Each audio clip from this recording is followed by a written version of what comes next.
welcome back to the Smite Pro League promotional tournament for Season 10 of the Smite Pro League. My goodness, we've been at this for 10 years. That's wild.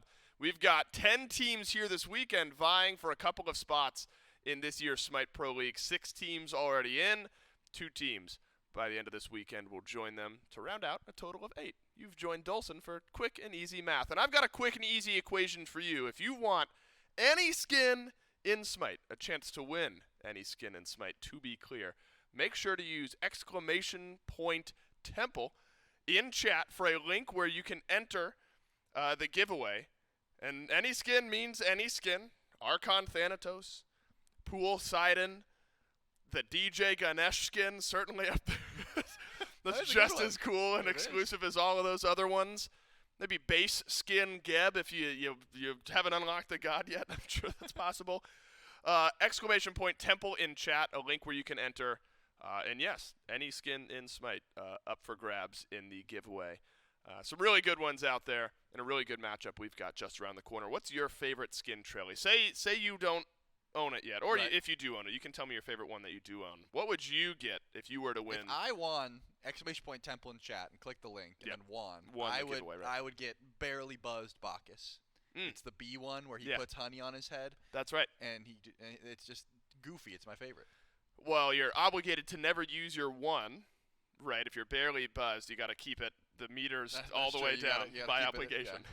Makes sense. That's a good skin choice. That's a great skin choice. I'm really excited. Oh, we banned the word excited. I am heavily invested in our third best of 3 of the day because it's the Titans going up against the Eldritch Hounds because, my goodness, these two teams absolutely loaded with talent. And if you look at this Tartarus Titans roster, Trelly, and what the Titans are capable of as a team, it's largely centered around what we know that they have done with one another in the past. And you can say a lot of the same about the Eldritch Hounds. That's a team of very talented players.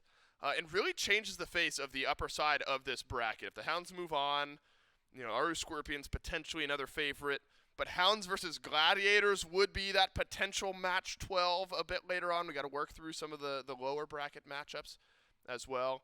And we'll figure out Callan Warden's Shabalba Storm. That'll be our 4th and final best of 3 of the day. So we're in match 4 technically on this graphic, but it's our 3rd of the day in that middle column. And so, Trelly, you look at a matchup like this.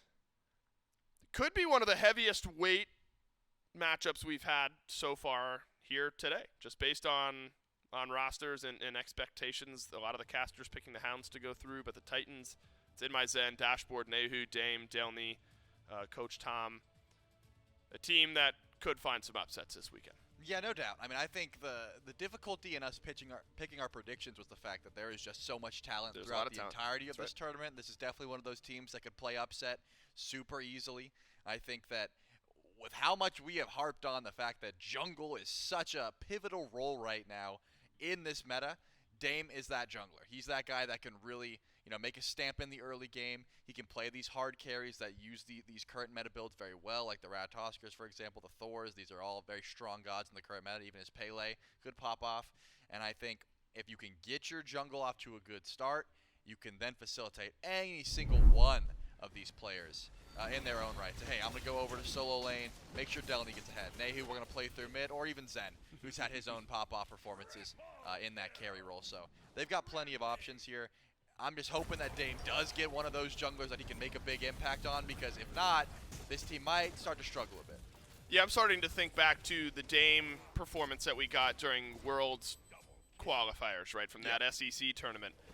And this is a team that made it pretty far in. It was under the storm at the time, but it's a team that was able to find plays, be really competitive against the top of the SEC, and had a good look at qualifying to the World's group stages, and Dame was a lot of it. Now we're talking about, the Storm team has kind of changed up a bit. Dashboard now joins this team, and so the duo lane a bit different, where InMyZen is a very strong player. But Trelly, where mid is as good as it is in the current meta, you need to have a talented player there, and I think Nayhoo has proven that talent over the course of his career. Yeah, that's a good point. I think that current mid meta, brings a couple different mid picks that we've seen out of the woodwork. Like Tiamat, for example, is very strong right now with those tablet builds, and I think Nayhoo certainly has that in the back pocket. I'm excited to see exactly how these different style of picks change up, but I tend to agree with what you're saying. Nayhoo could really bring that extra edge as well. I think this team, if they get off to a good start on the right day, which could be today, they really could play upside to a lot of these different squads. Yeah, I took 1,700 damage from a Raw snipe the other day through the ranked game for my team. Had Aegis and everything and just couldn't avoid it. So I think mid is really strong right now. Their opponents, Trelly, a team that a few of the casters picked to go through to the SPL, the Eldritch Hounds, and there's a reason this team has been picked. And even for those, I think you picked the Scorpions, right, as your second team in. Yep. I assume you still have the Hounds, right in the mix there behind the Scorpions. This is Coast, Quig, BennyQ, Oathhh, Ducky, and Coach Chuck.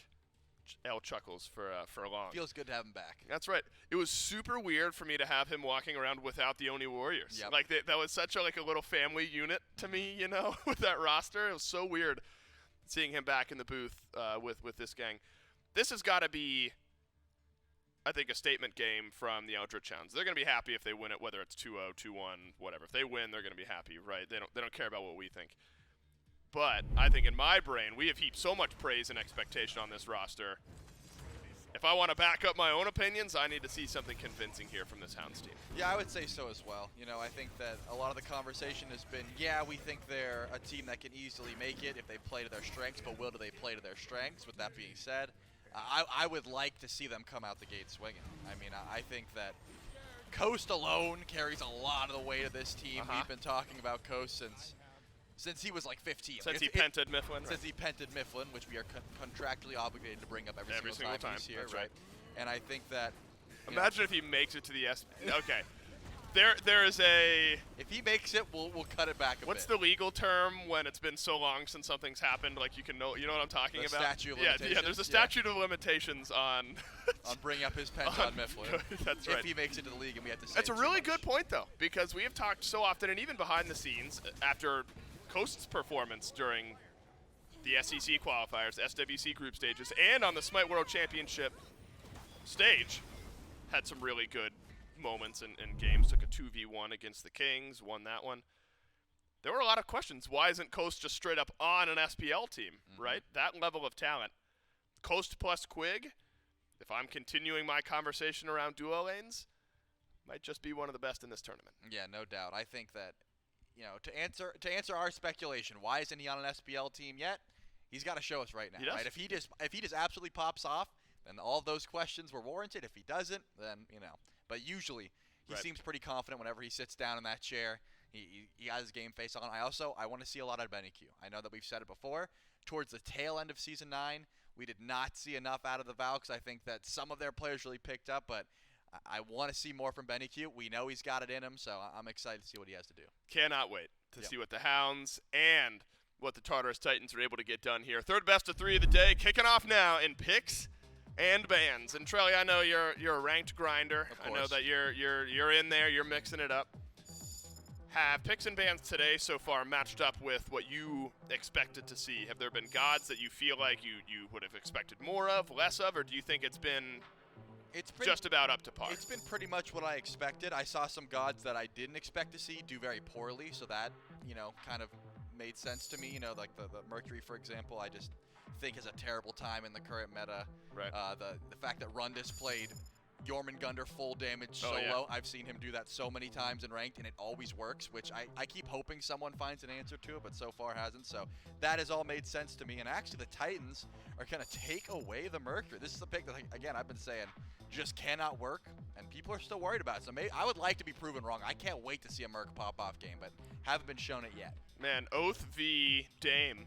That's a fun jungle matchup to follow along with.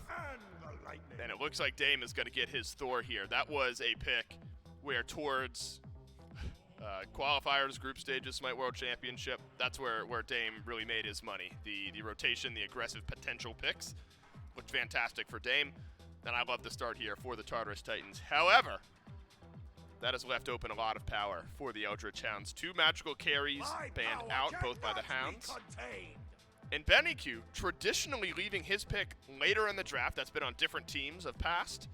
Going to pick the Merlin early in Game 1. Ishtar. And the carry locked in as well, Trelly. Does this tell you anything about the mindset of this Hounds team? Yeah, it seems like they want to try to get some extra pressure in that duo lane. They're not going to fall bait to the magical ADC, the magical ADCs that are open in this case, because Sol and Freya are taken away. And the fact that BennyQ just likes Merlin. I mean, I've seen so much of his Merlin, and I've seen so much of this tablet build with characters that can proc it very well. Merlin seems like one of those gods. We'll have to see if that's the kind of play we do see. However, whenever I see that Thor on this current map, that does worry me. I mean, Dame has a fantastic Thor, and getting it this early on shows confidence, so I'd like to see around level 5 where he decides to get active. Go forth, with that my children, and take over this land. Tiamat, Trelly, that just earlier today did 51,000 damage. And will continue to and do will, so. and will continue to do so. Not banned. And so, if you're the Titans, you get your 3 carry-esque picks, 2 literal carries, 1 carry-esque in the jungle. I think you're on top of the world. I mean, Ram is sort of tried and true. I don't think the top of the tier list right now, but in a very strong spot to contend with the Ishtar. Sylvanus the pick, though, for the Eldritch Hounds.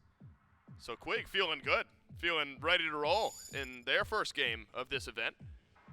Pairing up an Ishtar with the Sylvanus. Do you feel like that's a lane, Trelly, regardless of what support gets picked up for the Titans, should feel okay?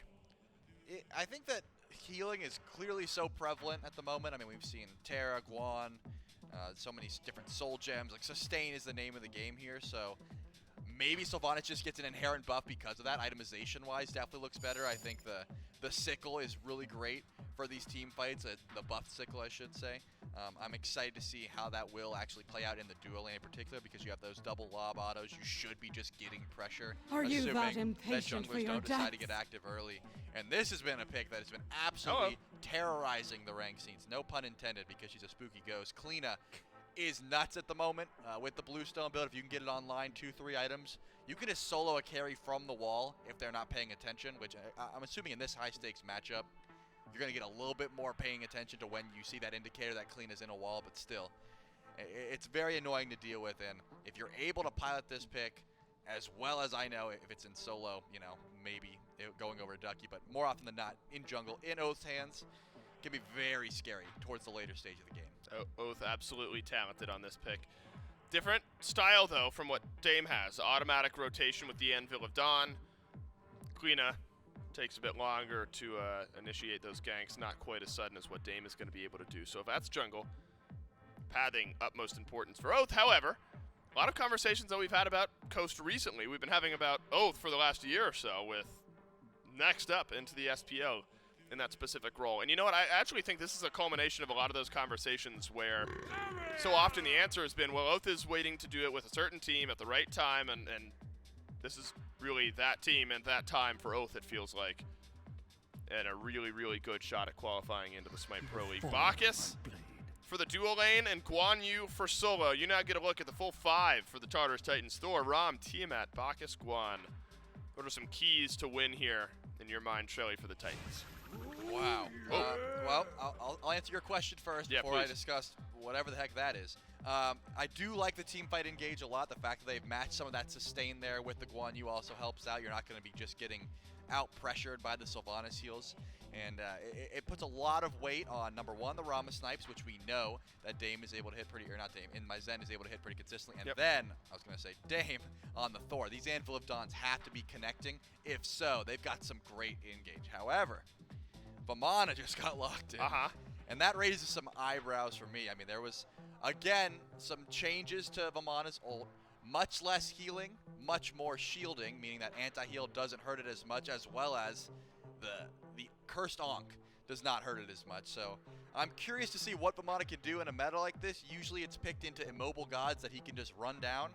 We don't see too many of those here if Tiamat is able to just hold on to that leap and Rama able to hold on to that dash. But it looks like the Hounds are seeing something I don't, so I'm hyped to see it. I would like to see Vamana pop off. It could happen. If you used !temple in chat and won the giveaway, any skin in Smite, of course, would you use it on Lil Mana?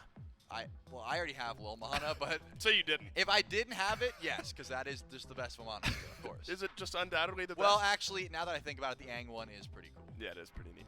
All All right, so Vamana finalizes the draft here for the Eldritch Hounds. I think if you actually just look at the story between these two teams individually as rosters, this is a Hounds team with expectations heaped upon them. With Coast, it's been the expectations of being the next into the SPL. With Oathhh, it's been the expectations of being next in to the SPL. With BennyQ, it's the hyper-mechanical talent. Really, it's a team that's formed around expectations of being at that next level anyway.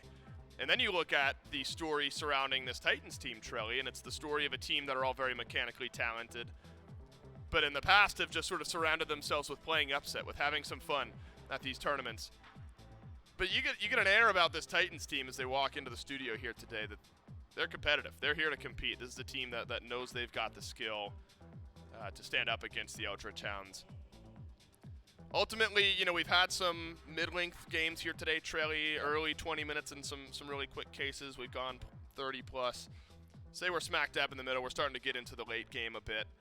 Does one of these two teams scale a bit better in your mind? I think the Vamana is going to get a little worse with time, so you'd imagine the Hounds want to get active early. They want to get active early. Expectations for both of these teams. We'll see who is able to find the advantage in game number 1 with Gormizer and Mifflin. Thanks so much, Dave and Trelly. And yeah, Miff, I'm really excited for this one. The Hounds, a team that I don't think yourself had. I can't remember if you had gone Gladiators. I think Trelly went Scorpions. But the rest of us had a little faith in them to make it to the SPL. The Titans, one of the teams I think that I had said if they aren't going to qualify, then they are going to ruin other people's runs, which means we're in the exact spot that maybe they want to be going up against one of the top teams. This is a really interesting matchup. I want to touch on what the desk was talking about towards the very end there, though. How do you feel about the Vamana? Look, I think Vamana is in a much better spot now than he is currently. Trelly touches on it lightly. It's no longer just the healing infusion when you're in Colossal Fury, and instead now it's an HP shield. But if I'm understanding it correctly, and forgive me, I haven't played a whole lot of Vamana in Season 10. Well, he's not your go-to. He's not my go-to solo laner. But as I understand it, now it is a ticking up HP shield, which is very, very strong as opposed to the raw HP shield infusion that something like a Nike gets, right? Yeah. So because his shield is constantly ticking upwards, things like Sunder, which have been the standard answer to massive HP shields, don't necessarily work as well. You can wait for him to fully stack his shield and then Sunder him, but he's already stomped on your backline 4, 5, 6, 7 times. It actually has pretty decent damage output, especially with that Wing Shard in the first slot, giving you over 40% more attack speed. So there is no longer a direct answer to Vamana. It used to be, all right, we bought Ankh, and now this god can't function. His ultimate is actually just a nerf. Yeah. Now you could pick up a Sunder and maybe deal with it a little bit, but he is blanket statement much stronger now. Much stronger, better, potentially in this matchup, Ducky. Someone I expect to do really well with it, Quig. Already starting off with a really close but not quite pull. And I think that's something the duo lane needs to worry about. That's kind of been this balancing point, I think, right now. We can talk about the players a lot, and I'm sure we will throughout this game, but just God-wise, it feels like some of the engage, from Quig is going to be the root, the pull, and then what kind of follow-up you can have, whereas Dashboard showcased what he has to offer, the belly flop, that jump in, the belch to find the stun, all of that kind of stuff, just from the supports themselves, ignoring maybe the junglers for now, is going to be really impactful as the game goes on. But do you think that it maybe scales better? Like, I feel like a Bacchus, especially with as tanky as he can get, as wide as the stun can get, maybe does he have more to offer, or is it just something that's visually more appealing? The conversation around Bacchus, or the narrative that I would always push, is in the latest portions of the game, Season 9, Season 8, he is the tankiest Guardian on the map. He scales incredibly well thanks to Chug. But with Prophetic Shield giving over essentially full stack defense to every Guardian in the game, I think maybe Bacchus loses a little bit of value. Difference being, I would think that Bacchus has an easier time stacking Prophetic Cloak. We won't see it in first slot from either of these guys, likely Gauntlet of Thebes there. But if Dashboard decides to pick it up, leap in, find one tick of Belch, and then get out, you've essentially got your stacks coming to you very, very easily, whereas it's a little bit more committal from Quig on the other side. This Sylvanus has to dedicate a little bit more of his spacing, doesn't have the standard escape tools, his best self-heal is that ultimate. Dashboard can just stun you and then walk away or leap out if he doesn't decide to leap in. A lot of options for him. Zen did have to burn the beads early, though, so that does give maybe an edge up to Quig, outside of maybe cloak conversations, just in general CC conversations. Could create some opportunities for him. You know what? Let's go to your bread and butter. It's the junglers, right? We've looked at them. We've seen Thor a lot today. He's been doing real well, to say the least. Cliodhna, I had made the joke during the Salt tournament that there's a lot more walls, so maybe she's doing better. But do you have a preference between these two? Obviously, Thor's been favored by the players. Is that where your preference falls to? I think Thor is in a very good spot right now. He really has been just in general, but especially the Bluestone start, having Tectonic Shift essentially be another way to proc that Bluestone passive. Yeah, good point. Feels pretty decent. The global presence, the fact that Thor scales quickly as well. I'd like to see like a Jotun's hi-rez rush from Dame that really boosts your burst potential. I think both picks have got really strong potential in the mid game. I'm talking tier 1 or first item rather finished up. Then Thor probably has a slight edge, but once you get in towards second item, should equalize a bit. And then in the latest portions of the game, you're probably just favoring Oathhh for his ability to shut down these objectives or control space in team fights with that ultimate. But it really does come down to, and I think this is going to be something we have as a through line in Season 10 in its entirety until Jungle gets some changes. Whichever jungler strikes first will just likely continue to strike. Well, when you have something like the Anvil of Dawn, that HP shield. That is absolutely insane. Yeah, he's going to be a little bit of a monster to deal with later. I've not, much like you, I'm usually on the opposite side of the map. You're usually in the jungle. I'm just on the other side. If I'm in solo lane, something's gone catastrophically wrong, and I apologize to any teammates that have had to deal with that, but I'm not usually going to the Vamana, even to test out the changes. But seeing it in action right there makes me feel a little more confident in what Ducky's going to be bringing to the table. And I think that's the other thing about this. When you look at it maybe beyond what just the gods, like we've been talking about a lot, the Titans have a ton of players here. First off, a good brand behind them, considering it's made it to the finals 2 years in a row. Yep. But on top of that, you've got players that have been around the scene just on the cusp of that greatness, right? I mean, in this kind of tournament, this is exactly where you'd expect them to do well, where they're trying to qualify into the SPL, but they've always fallen just a little shy of doing so. But on the other side, Ducky, who's been in the SPL, BennyQ, who's been in the SPL, Oathhh, who was in talks last year to potentially get brought up, and Coast, who I'm still admittedly a little flabbergasted that he's not just in it after the performance he had. I mean, you've got a lot of player specifics here on the Hounds that feels like they give them that advantage. And based on what you've said, especially with Oathhh scaling maybe better into the late game, it kind of feels like the Titans maybe need to get their hands on the ball to get something going in their favor sooner. Well, that's not to say that the Tartarus Titans haven't got themselves pretty decent late game scaling. It's not the same, oh, this guy's just going to one-shot, or Oath's going to, he's just going to do it all on his own in the late game. But it's team fight, I think, looks very good for the Tartarus Titans. They're going to have very consistent initiation between delnyy and Dashboard. Nayhoo on this Tiamat, of course, needs some time to spool up. I'll be keeping my eyes on Zen's build. I've seen the physical power stack up with penetration from Rams. I've seen the crit builds as well, depending on which way he goes. Could change how some of these late game team fights look. And there used to be a massive conversation, seasons 4 through 6 around Thor, which is super great early, falls off and becomes a non-factor in the late game because he loses that one-shot potential. Doesn't happen anymore. Nope. Thor is just good in the late game as well. Saw what he could do last part set. of that initiator. So I trust the Tartarus Titans draft in a late game team fight, but the difficulty of the Tartarus Titans to actually find those fights, I think, is going to start ringing if we don't see much action before the 15-minute mark. Because looking at the Eldritch Hounds draft, these guys are just so slippery. Oathhh will walk into the wall, the flicker from Benny, even Coast with these large ultimates and these more narrow jungle paths in Season X can make it very easy to apply that stun. We already talked about the HP shield from Vamana, but even with Sunder, you're probably feeling pretty all right just walking into some of these fights. So actually securing kills, I think, going to be the primary issue the Tartarus Titans run into 15, 20 minutes in. We won't know. I mean, for a while now, if they're even going to pick up a Sunder. And like you said, it's one of the, it's such an awkward interaction to try and get rid of all of it and have it be effective or as effective as possible. And so there's definitely options for them, but I could also see them just foregoing it entirely. It has been a otherwise quiet solo lane up till this point. Good knock-up from Ducky. Oathhh has come over, and the damage is there. delnyy dashes straight through, but there is the Umbrella Ring, and sometimes that's all you need. First blood going over to the Hounds. Yeah, those Bastions, a double-edged sword. You want the 75 gold early on, but also playing on tower lines, super dangerous. Ooh, Coast low, snipe 1 miss, snipe 2 hit, 3 just off the mark. Zen gonna have to fall back from that one. Almost a pluck from Quig, but Coast does what he needs to in that kind of scenario. He stays alive.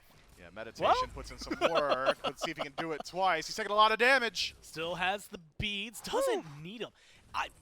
Nobody has a more level head than this guy holding on to his relics. Coast low, but Oathhh is in the jungle. Quig still right here. Some good CC, maybe a little bit of an overzealous dive. Dame. That's maybe all they need. Dame, as you point out, is going to meet Oathhh, stun him out, and give a little bit of clarity to the duo lane about what could be going on here. It looks like that's going to be the retreat. And so otherwise, steadies out to just the 1 kill for Ducky. Yeah, I wonder. Dame's got to be maxing out the hammer, right? That was so much damage just off the double tap onto Oathhh. Get a look at it. Yep, it is hammer in the first slot. So there's going to be a poke-focused Thor, at least for the next 3 or so levels until he gets some more points in the Berserker's Barrage. Doesn't necessarily want to stick around in the engagement. If anybody on the side of the Eldritch Hounds uses beads, you better believe Dame is going to be gunning straight for them. That Anvil of Dawn into hammer combo, just so powerful, especially if you've maxed it first slot. Does look to me like he will be going towards the hi-rez as well, so even further boosting that burst damage. Whereas on the other side, maybe a Titan's Bane for Oathhh in second slot. It's a strong pickup. Synergizes pretty well if you want to use the second ability. I believe that's Flickering Lights or something like that for Cliodhna. Sure. So if that's how you initiate your fight, you're going to get the full value of the Titan's Bane passive. But instead, maxes out the claw. Flickering Visions. Excuse me. You were pretty close, though. Hey, synonyms. Maybe a spot. Well, there's Dame. It's walled off. To do something. Yeah, good wall, good hammer. The damage isn't maybe as impactful on a tree as it was anybody else, so Quig can shrug that one off. But it is kind of along the vein, at least, of what you were asking for earlier, right? Like the blue stone immediately into a Jotuns to have some more damage up. Now the Hydra's Star.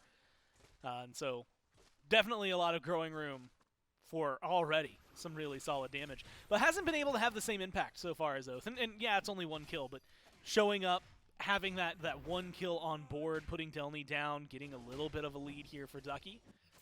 Feels like it's been nice and impactful. Meanwhile, you see the Cliodhna already hanging out on the left-hand side. Dame slowly making his way over there alongside Nayhoo. Jumps in. Good knock-up. There's going to be the Intoxicate as well, but the knock-up's going to be on dashboard now. He might be isolated. There's not a lot of help. Stun from Coast, not going to connect.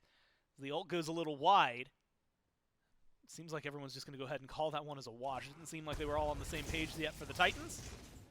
Oathhh is still hanging around, goes in for Zen, has decent damage, not enough to get the kill though. Half health for Zen, turns it around, and the engage is back here. Wall from Dame, all you need is a little more. The snipes should clean this up. One more, Zen finds it, puts themselves on the board. Oathhh nearly escapes that situation, applies the stealth to Dame, so had that last snipe missed, pretty unlikely Dame secures that kill, and Oathhh would have been able to walk his way into the jungle. So great play from the Ram. Make sure that one turns around, and an overstay from Oathhh buys time for Dame to rotate his way through that team fight, and even comes back. Wow. And he's eating good so far. Coast isn't getting anywhere with that. The backflip. Oh, unfortunate for him. Leans up against the wall. Sometimes, Mifflin, all you need is a dunk in a wall, and you're set. You don't even need the rest of it. Granted, the rest of the damage was still pretty nice. And Zen's going to be able to find a second in the blink of an eye.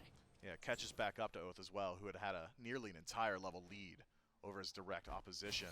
That said, there's been a slight difference in solo lane pressure. I want to bring up the fact that Ducky has just been ulting on cooldown, it feels like. Yeah. Securing that cooldown buff, grabbing the Totems of Skulls, hasn't really been too concerned.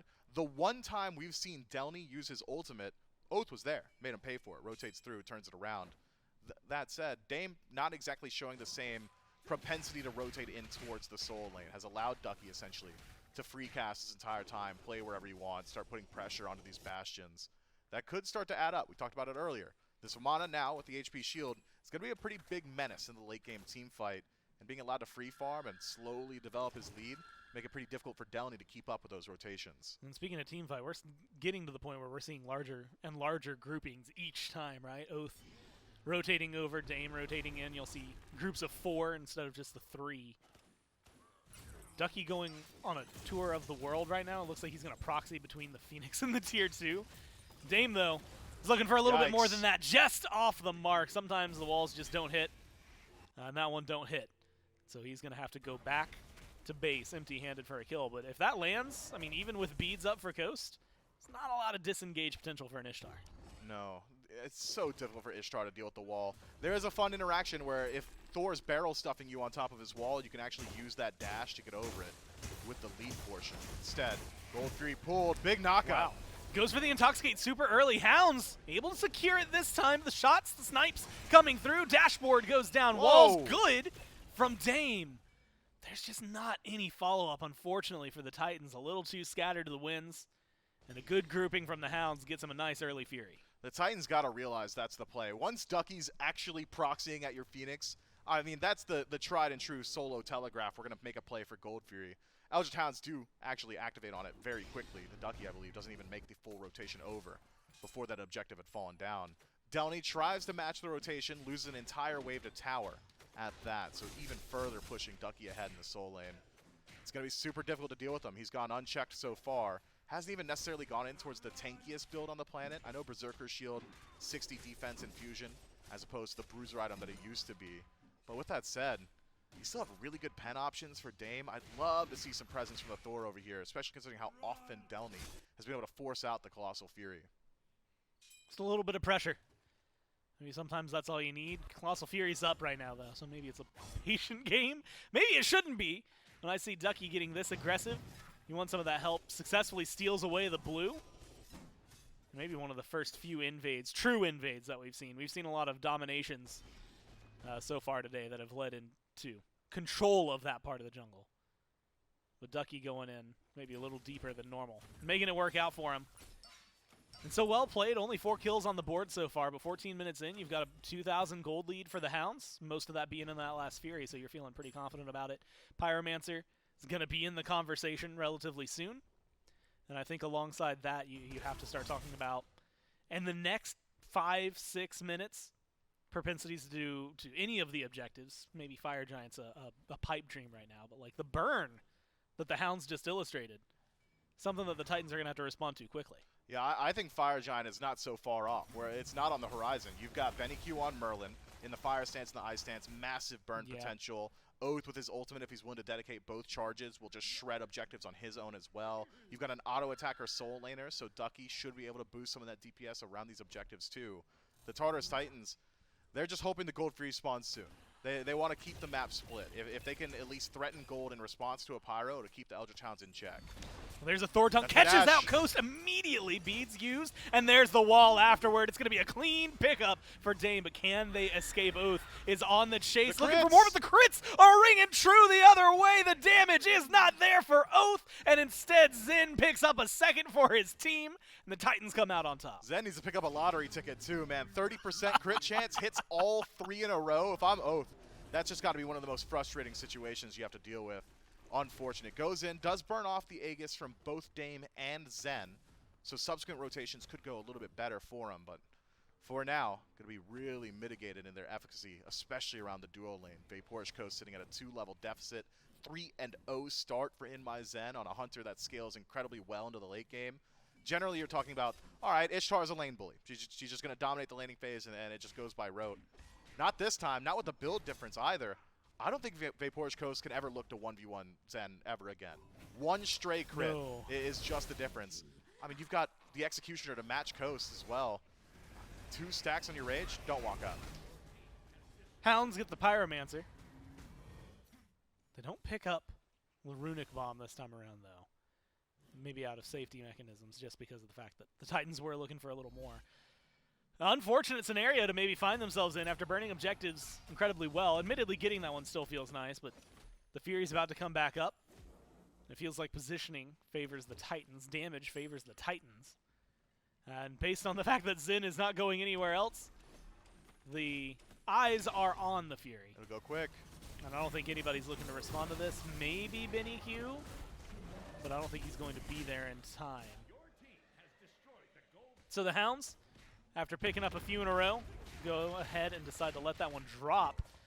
And Mifflin, they were starting to cultivate a pretty good lead, but now it's a lot more even than maybe they would have anticipated. Yeah, 1,000 gold cut by the Tartarus Titans, but the Eldritch Hounds, we haven't even seen them truly group up or try and force fights. BennyQ has not been involved. I wouldn't be surprised if he's like sub 2,000 player damage. All his damage is just coming from poke and lane. And this Merlin's been spooling up slowly. Book of Thoth fully stacked, the new Divine Ruin with the Chain Lightning passive finished up. Soul Gem a little bit more sustained there as well. 4,000 damage, bottom of the charts for Benny. But you got to think that's going to turn around in one team fight. If Quig can initiate with his ultimate and just have that arcane stance, Merlin at his heels, could really shake up some of these fights. The Tartarus Titans, on the other hand, their entire strategy is keep Zen involved. If you can fight on the left side of the map, great. Or if Zen can get over to the right side, great. But if he's not in the engagement, you're still probably pretty heavily favoring the Eldritch Hounds. The Hounds have a decent avenue of forcing fights with Zen absent. Wait for him to show up on the map, pull the Fire Giant, and see if there's a response. There's open opportunity. Especially with the way that Dame has been setting things up for Zen. It feels like the 1-2 punch between the jungler and the carry here is maybe just too difficult to deal with. Plus, you're at a 2-level deficit right now if you're Coast. A lot to play into. We've seen him do it in the past, so it's not necessarily far-fetched. But maybe a lot more work to do. A lot of left-hand side focus. I guess with Pyromancer down, it's maybe not as easy. Not as lucrative on the right, especially when you get an HP shield buff over here.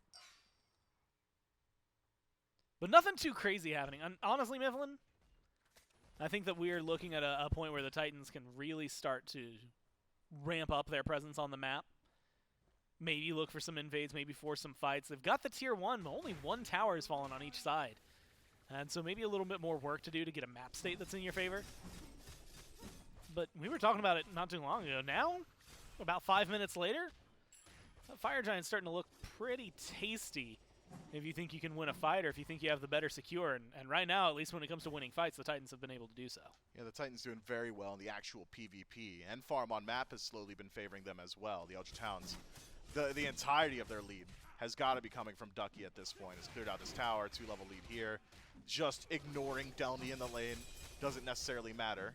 delnyy does not pose a threat to him, and Ducky similarly does not pose a threat to delnyy, so it's just about finding pressure on map and who's allowed to rotate first. Vamana likely getting the better end of that trade.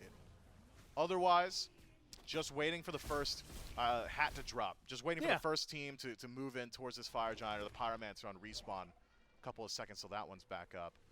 I don't believe anyone actually had the opportunity to pick up that runic bomb. Would be incredibly nice to have 2 in your pocket. But instead, they were forced back, the Eldritch Hounds that is, by the Tartarus Titans. It's 1,000 true damage on structures as well as jungle bosses, so having that additional secure, so powerful. And actually, I saw Flareboot had tested it out. It applies the physical damage to jungle bosses as well as the 1,000 true damage. So in late game with mitigations, Runic Bomb does upwards of like 1,100 to 1,200 damage. Wow. Have 2 of them, that's 24. I don't think anyone on the map is matching anything like that. Even just 1 Runic Bomb might be the highest individual damage ability in the game. BennyQ maybe with like a transformation could match a bit of that DPS, but otherwise, that's your best secure bet. So Runic Bomb, in this matchup in particular, going to be heavily valued. It does help in the future. I mean, if you're talking about like any meta where something like a Kukulkan or a Vulcan or a Scylla can exist in it. Yeah, Scylla and Kukulkan and Ra, they'll still beat a Runic Bomb. They're still going, but like it gives you them. maybe more of an opportunity though if like you have a draft that wouldn't have matched it otherwise. It creates, I think, a fun conversation. Whenever that ends up happening, right now we haven't gotten to see any of those big bursty mages. I guess the Vulcan a little bit earlier today. Otherwise, it's fallen to the side. There's a Runic Bomb pickup. Quig's going to grab that, and then it's immediate rotation onto the Fire Giant. Gold Fury goes down for the Titans, so they are able to secure that. Ducky's looking caught in mid. delnyy sniffs this one out, so they have to make their way there fast. delnyy goes for the stun, finds it, but the Hounds, they're going to pick up the Fire Giant. They're going to pick up a little bit more than just that. They get delnyy as he retreats as well. And they are looking to continue this onslaught. They're rushing towards mid immediately on the dashboard. They find some good CC in the back. There's only so much a Bacchus can do, and that's all he needs, a nice little belly flop. Oh, but wide into the waiting arms here of Oathhh. Clean kill, and that's going to be 2 down. Nayhoo TKO'd. This tier 2's looking a lot easier to kill off. You had mentioned Oathhh and Dame earlier. It's gotten a late game. And Dame recognizes that isn't a fight he can take anymore. And those staggered deaths, 20 seconds on dashboard, 15 on delnyy. It's a Phoenix push from the Eldritch Hounds. Looks like they're going to have to play it carefully. Actually get pushed back here. Reset. Thanks to Nayhoo and Zen. They're going to reset, as you said. Dame, if he had been killed off, staggered out, maybe could have been the final straw for that Phoenix. 3 towers left standing, tier 1, tier 2, and left. Tier 2 and right here for the Titans. Otherwise, exposed Phoenix in mid. And another few minutes You can play with the Fire Giant power play here for the Hounds. A lot of wiggle room, Mifflin. They back, they spin. They're coming into this next engagement with a pretty big power spike. So it feels like there's a little bit of pressure on the Titans. Do you even like Tier 2 defenses here, or do you start to fall back towards Phoenixes? Base defense, Tier 2 defense, I think you can at least throw up soft. Have Nayhoo poke from a range. Dame, very good for poke as well, but I think committing to a Tier 2 at this point, probably unlikely for the Tartarus Titans. They've done a really good job of mitigating the gold lead up until this point, so you're allowed to let some of these structures fall down and still want to buy as much time as humanly possible. I don't love the call from the Tartarus Titans around those objectives going down, though, Gore. I mean, going towards the Gold Fury in a situation like that, realizing the Eldritch Hounds were going for Pyro, it was a clear decision. We'll just trade those neutrals. But the second you look at the compositions truthfully, I mean, the Eldritch Hounds just decimate objectives. That Fire Giant was down to 50% in less than 5 seconds. Yeah. It takes an incredibly long time in Season X as well, just to traverse the map. It's so much larger, so much wider now that if you commit to Gold Fury, you're essentially just giving up the Fire Giant, as we saw. delnyy does a great job buying time for his team, even forces VaporishCoast out of the Fire Giant pit, but still not enough. Didn't quite get Dame in range to go for the Anvil of Dawn, and with that Runic Bomb that we talked about a little bit earlier, just able to secure that objective with ease. We take out Tier 1 and Tier 2 on left for the Hounds. Push their gold lead, Mifflin, up to just shy of 5,000. Admittedly, part of me wants to just round it up for them, give them the extra 200 gold. Sure, why not? 5K in the pockets. I mean, you split it up, that's 1,000 per. And when you see the damage, or at least when I saw the damage that Coast was dealing to the towers, it is going to be a hard-pressed defense for the Titans to try and block it. I mean, you have to make sure Coast isn't hitting those shots. Also looks absolutely wild with 3 belts of buffs around his waist there. I think just playing well. And from a deficit at this point, I mean, 0-2 and 3, like the slash line doesn't say it, but the value has been beyond the kills and has been strictly in the map. Yeah, Oathhh very good at killing Dashboard, and delnyy has decent 1v1 potential into Dame so long as he isn't eating the full combo. But if InMyZen is within range of Coast, you're still favoring the Rom just by nature of having that crit already stacked up a bit in the build. It is now starting to line up for Coast as well. Demon Blade finished up. Actually ends up selling that starter item. So a little bit of crit chance, a little bit more penetration. Means he's got a little bit of threat towards the actual backliners of the Tartarus Titans. Regardless, though, with Dominance, Kin Size, and Executioner, it's the front line that really needs to be concerned when Coast is on the field. And for now, it's only been 2 deaths for him, and those deaths have been few and far between. Dame. See ya. Wow, I'm going to be honest. I was going to say caught out in the jungle and expected to maybe see more of a fight, how that was going to go. And then Oathhh just one-shot the rest of his health bar. Spins. Another 40 seconds here in timeout. And the Fire Giant comes back as the buff wears off. Makes it pretty easy here for the Hounds to just step up and take that, not wanting the 4v5. The Titans go back to base immediately. Buff on the side. And the Hounds find themselves in another power play. Look, Dame dying there, not great. You lose Fire Giant with your life every single time. You're not taking a 4v5 on the Tartarus Titans. Dame dying and using both relics, though, that's stifling. You can no longer just dunk and say, all right, I'll Aegis immediately, so I'll find the stun, but the return damage I'll immune it, or I can walk up and use my pre-beads to finish off a Berserker's Barrage. You don't have those options anymore. This has now simplified the siege for the Eldritch Hounds. Get onto Dame, make sure he's not allowed to channel that ultimate. Keep your eyes on Coast. Likely that he'll be trying to sink some of those snipe auto attacks into Dame, or even Oathhh might try and reprise that exact same performance, take that 1v1 in the jungle. Dame, on the other hand, I think on Phoenix defense now, until those relics are back up, essentially has to sit in his own base. Play off of your ultimate, play off of when the Eldritch Hounds want to initiate, and make sure you aren't taking too much poke beforehand. 90 seconds left on that power play available. So the Eldritch Hounds, not pressed for time, will head back to base, spend up a good deal of gold. Ducky becoming much more threatening now, having finished up his Thorns as well. Should be able to separate Zen a bit in these fights. We had talked about maybe there'd be a Sunder pickup. Instead, it is actually an Ankh for Dashboard in the second slot. Healing, pretty significant from the Sylvanus. Quig can't be choosy with his target, so that Ankh should find value. Won't slow down Ducky, though. Won't be slowing him down whatsoever. And like you said, with the power spike, specifically, you had mentioned the Thorns. I like looking as well towards the heroic teleport available. Going to be a real simple get to the back line and maybe dive once that is up, if necessary. Also gives the opportunity, especially around these Phoenix sieges, which so far have been going pretty slow. In fact, actually had to back off, go for a Fury here if they're the Hounds. Now you can maybe start to get aggressive, but if Ducky takes too much poke, he can just back and teleport right back in. Look at the pocket. BennyQ's holding the Runic Bomb for the Eldritch Hounds now. Not easy for a Merlin to hit a structure with that. Would have preferred to have that on a frontliner or someone who's like actually burning the objective. Could be that Benny tries to save it, use it for the actual knock-up, the self-peel. But having that 1,000 true damage on a Phoenix and slowing its attack speed, very valuable, essentially. An Emperor's armor built in. Gets in there, applies it. He whiffed it?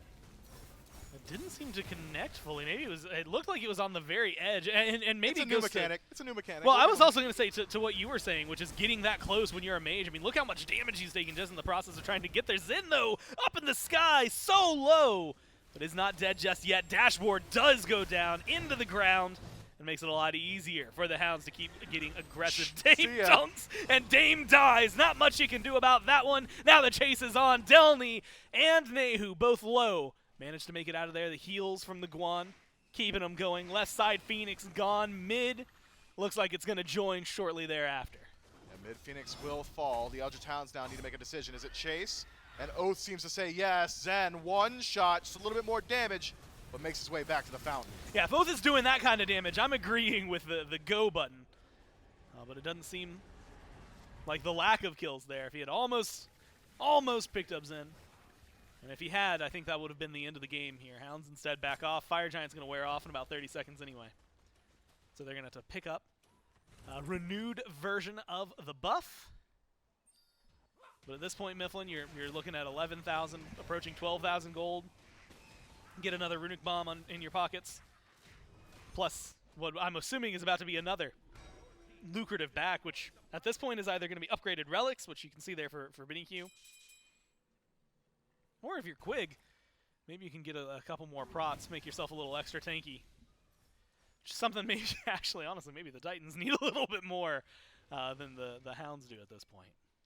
Yeah, I mean, Quig's in such a good position now. I mean, it is seldom we see supports get this deep into their build this quickly. Quig has just been farming very, very well. Massive power spike for Oathhh, finished up that Bloodforge to an HP shield on kill, and hasn't been struggling to find those kills so far. 7 out of 7 effective kills from the Eldritch Hounds jungler. This is a Hail Mary from the Tartarus Titans. They don't want this fire going down. Something you need to be able to make Watch Zen. Dame. Up into the air, Dashboard has not much to work with. Taken down, Zen's going to come crashing down. So does Dame. And this time he lives a little longer, but he does not live through. Zen? And the damage is just too much to deal with. They go for the Hail Mary, but it's an interception from the Hounds. They pick up a full-on deicide, and without patience, they run straight to the Titan room, and they're going to take game number 1. The Tartarus Titans played this game very well in the laning phase. delnyy sure doesn't really have a great time up against Ducky in that 1v1, but you got to highlight Zen's performance directly up against Coast. Dame as well, getting involved early on. It was a tale of 2 games. Duo lane for the Tartarus Titan looks very good. Everywhere else on the map just fine for the Eldritch Hounds. The unfortunate truth is that the everywhere else on the map has got the more valuable objectives. Yeah. Sure, you could shred the Gold Fury because you've stacked your Rage early. Fire Giants on the other side. Runic Bombs do a whole lot right now. So those solo side objectives, I think, just have a little bit more value. Had the Tartarus Titans been able to transition the lead that Zen had to the rest of the map, had they been able to rotate towards that Pyromancer a little bit sooner, get involved around that Fire Giant, we could be talking about a very different game. But that trade of they went to Pyro, we went to Gold, and then the immediate rotation of Fire, I think was the final nail in the coffin. I didn't see much way back yet. I mean, what they got, like the Fire plus a kill on top of it. Like it was like not just okay, haha, we got the buff. It was like, 2 kills. Man, now we're even further ahead. Like we can start taking these objectives immediately. And once that starts to happen, it feels like it's starting to slide through your hands. So I think the Hounds giving a good showcase as to why we've been looking at them, why a lot of these players have been looked at overall for this tournament. But also giving a really good example of what you had highlighted going into that game, which is their late game potential coming to fruition. Yeah, and it's not as if one individual god was the issue. Sure, you could say Oathhh has a standout performance, and he absolutely does. Am I banning Cliodhna? No. I'm not so certain that that's the case right now. Ducky has a great time in lane. Are you dealing with the Vamana directly? What is the direct answer to Vamana? They had, what, about 30 minutes to figure it out. Hopefully they've got something cooked up for P's and P's in game 2. I don't expect the Tartarus Titans to go down easily. Well, that's exactly what we're waiting to see. Game number 1 goes the way of the Hounds. Game number 2, we'll find out right after this.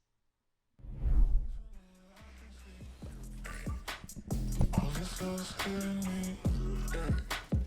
Baby Jesus, talk to me. For the smoking on my. Please don't know that I can see. All this love is hitting me. Baby Jesus, talk to me. For the smoking on my. I'm feeling myself. Feeling myself. I'm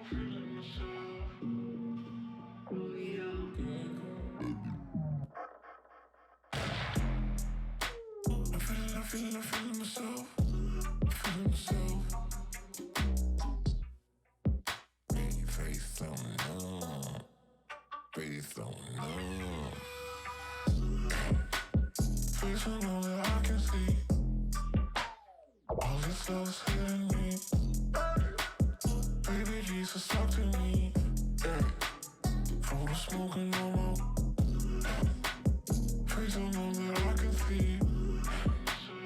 All this love is hitting me. Feeling myself. Baby Jesus, talk to me. For the smoking on my. Face on all that I can see. Face on all that I can see. Face on all that all this love is hitting me. Face on all that I can see. Face on all that I can see. For the smoking on my. Baby Jesus, talk to me.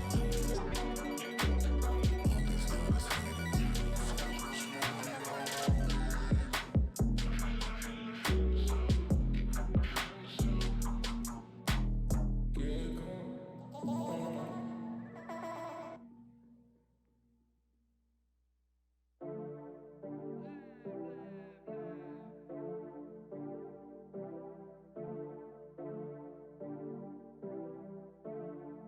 me.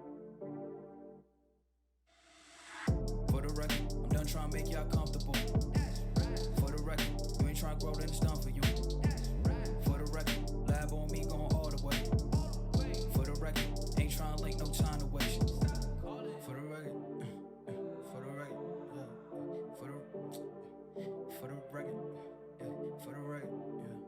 For the record, for the record, yeah. For the record. Been a little too nice to y'all. Now I gotta up price for y'all. Snake eyes on dice for y'all. Shoulders on ice for y'all. Frozen. A6 all the hate. I won't get involved today. Got lost in the ball and A's. I'm flipping the bars and flipping the.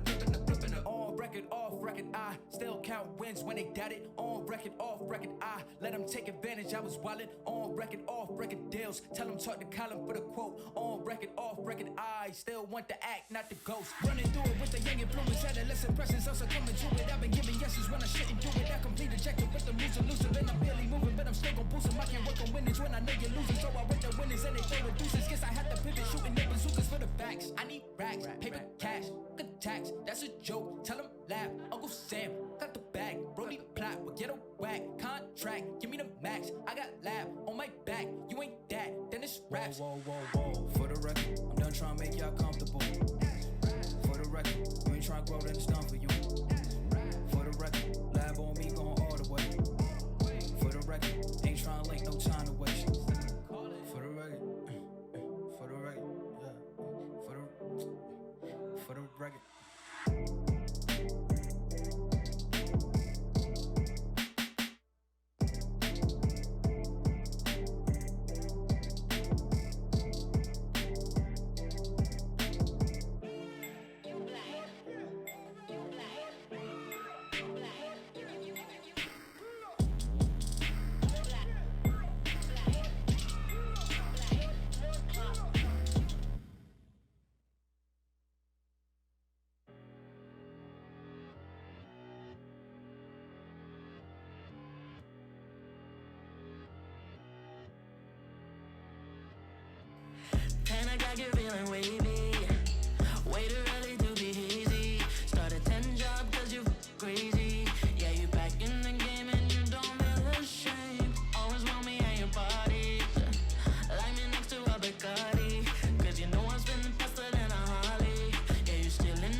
when you wish to be free. You look up to the sky and call on me. Let me put color in your sky, take away the gray. Turn the roof to a floor on a Saturday. Up your tall in the night, you do what I say. I'm just a getaway, I'm just your getaway. I'll make you warm if it's chilly, and I'll probably make you say things you wouldn't do normally. I'm like a 9-to-5 job that you want from me.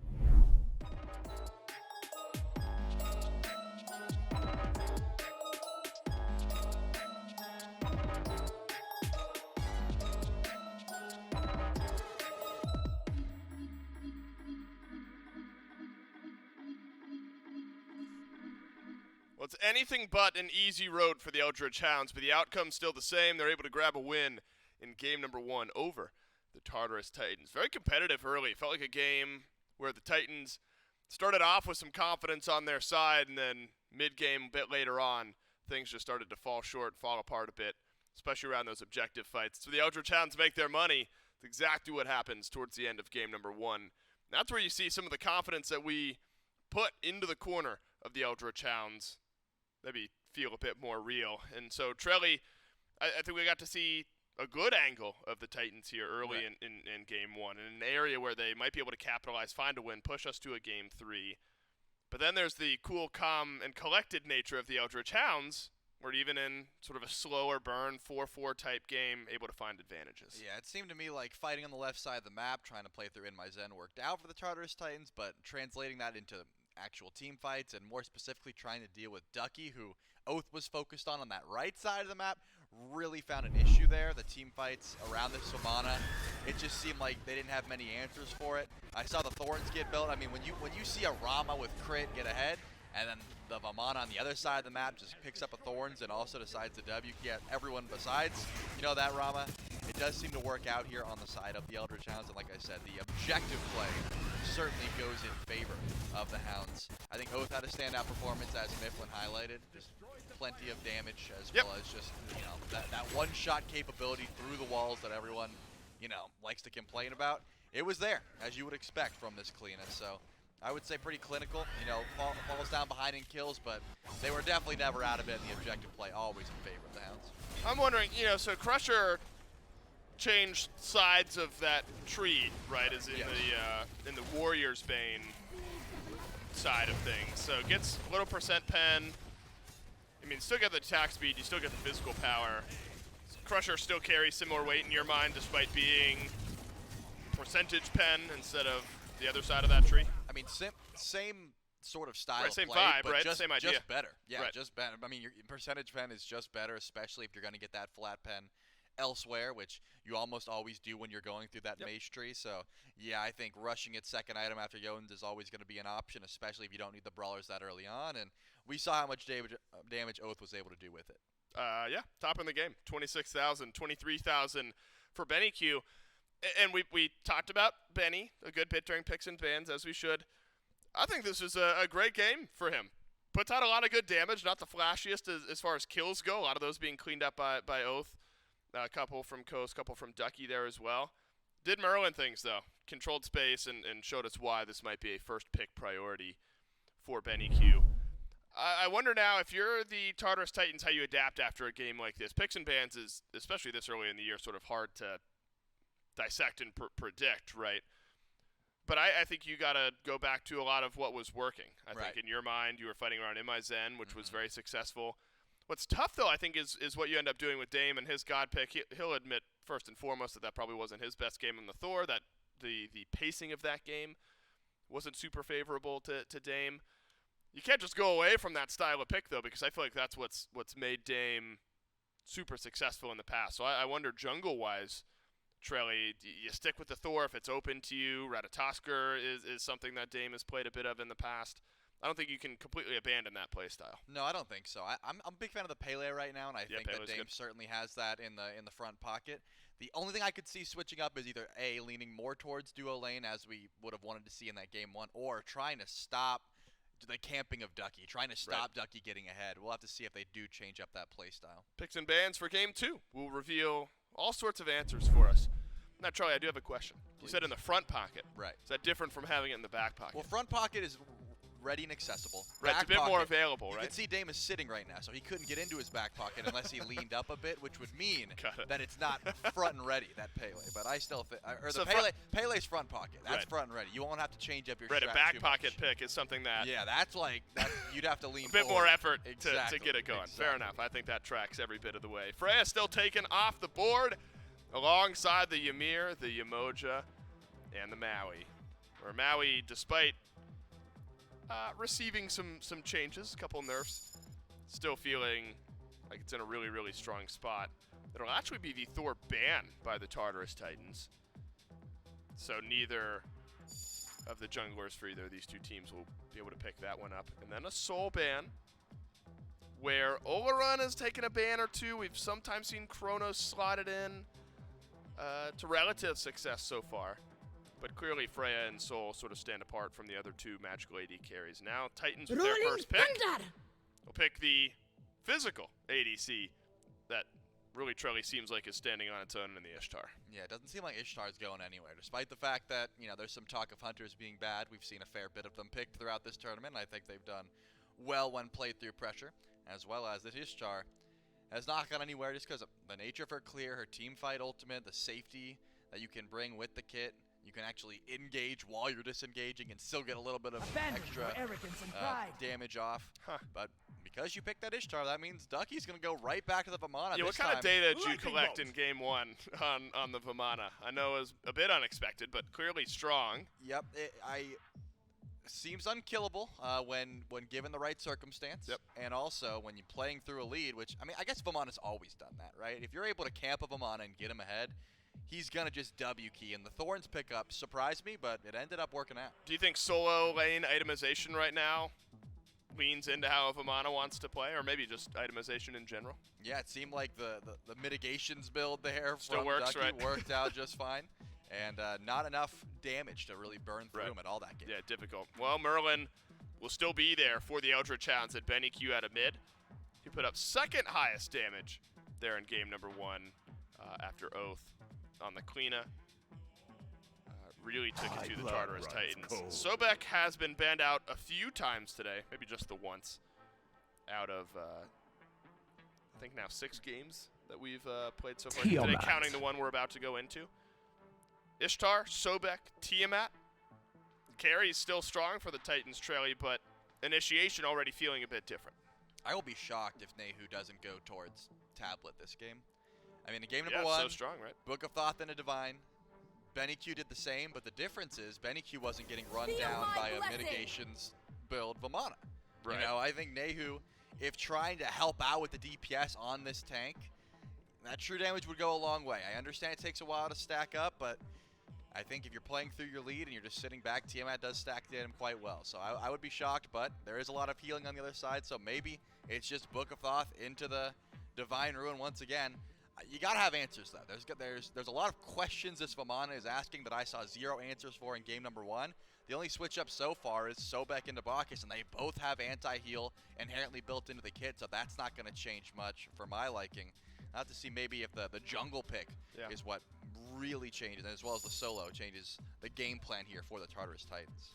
Do you think there's a world where this is Sobek in the solo lane? Do you think that the tablet style of build that we've seen from some of the magical solo laners could lend itself to a Sobek, or are you dead certain this is a port pick? It's possible. I don't think the Sobek would be the call. Like, Yorm solo is very strong right now. Ardio solo. Got it. So I should feel bad about being owned by a Sobek tablet build solo. I'm not saying you should feel sad about it. I'm just saying. I'm sad about it, but should I feel bad about it? You shouldn't. But if it was Ducky, yes. Okay. I'm saying if Ducky got owned by Sobek solo, he should feel sad. Yes.